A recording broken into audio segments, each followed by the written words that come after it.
Loïc, bonjour. Bonsoir Virginie, bonsoir à tous. Un journal largement consacré au suicide de l'INSEE qui avait 13 ans et qui subissait un harcèlement scolaire depuis des mois. Et vous l'avez dit effectivement dans les titres, les mots très forts cet après-midi d'Elisabeth Borne devant l'Assemblée nationale. La Première ministre a donc déclaré vouloir faire de la lutte contre le harcèlement scolaire une priorité absolue dès la rentrée 2023. On regarde. Le harcèlement est un fléau qui mine le quotidien de milliers de jeunes et cause trop souvent des drames. La détresse, la dépression et parfois même le suicide. Le décès de l'INSEE en est un terrible exemple.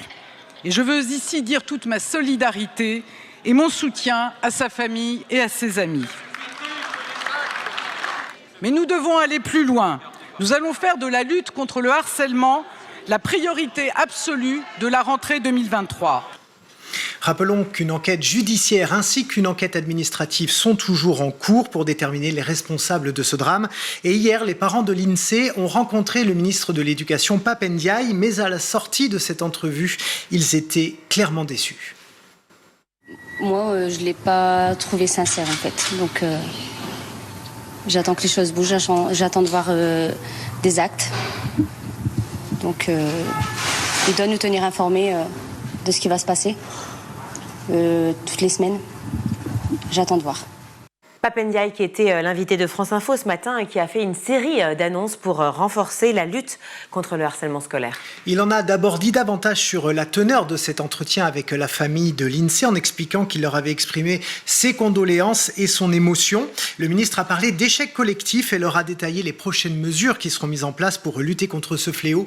Parmi elles, un bras de fer avec les réseaux sociaux. Rappelons qu'à l'heure où nous parlons, des messages haineux continuent d'être postés, notamment sur Twitter et TikTok, des messages qui se réjouissent de la mort de l'INSEE et qui menacent également ses amis.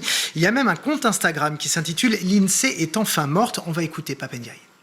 Le comportement des réseaux sociaux est inacceptable sur les questions de harcèlement. Ils sont beaucoup trop lents, beaucoup trop hésitants.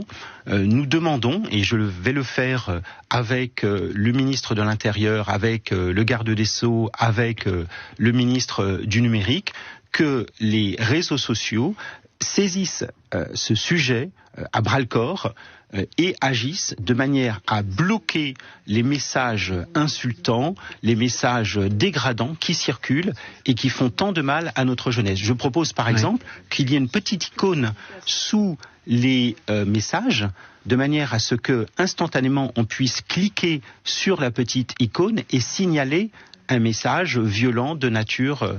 avec l'obligation de le retirer rapidement dans ce cas-là. Avec l'obligation de le retirer rapidement. Pape Ndiaye également interrogé sur la responsabilité des parents des harceleurs. Écoutez sa réponse. Nous allons faire notre travail de notre côté en sensibilisant les parents en début d'année, mais j'enjoins effectivement les parents à faire attention, à regarder ce que font les enfants sur les réseaux sociaux. Et qu'est-ce qu'on leur dit à ces enfants qui ne se rendent pas forcément compte de ce qu'ils font et du mal qu'ils font ? Eh bien, il faut justement, c'est une procédure, l'école c'est un lieu de pédagogie, il faut les éduquer, il faut leur montrer le mal qui peut être commis. Ce ne sont pas des chamailleries entre enfants. On ne parle pas de disputes de cours de récréation. On parle de choses très graves qui peuvent avoir des conséquences catastrophiques sur les élèves. Il faut donc les mettre face à leurs responsabilités, mais aussi les éduquer. C'est cela aussi l'éducation. Et pour terminer sur cette interview de Pape Ndiaye, le ministre a assuré qu'il tiendrait personnellement au courant les parents de l'INSEE chaque semaine sur l'avancée des 2 enquêtes en cours. Dans l'actualité également, une élève de CP toujours dans le coma aujourd'hui après s'être noyée. C'était au cours d'une sortie scolaire à la piscine dans le 19e arrondissement de Paris. La petite fille a été aperçue inerte au fond du bassin. Un encadrant a immédiatement sauté pour la remonter à la surface et elle a été transportée à l'hôpital après avoir été réanimée. Elle est effectivement toujours dans le coma, mais sa respiration est stable. Une enquête a été ouverte pour rechercher les causes de cette noyade. Le maire du 19e arrondissement a précisé que le taux d'encadrement était respecté.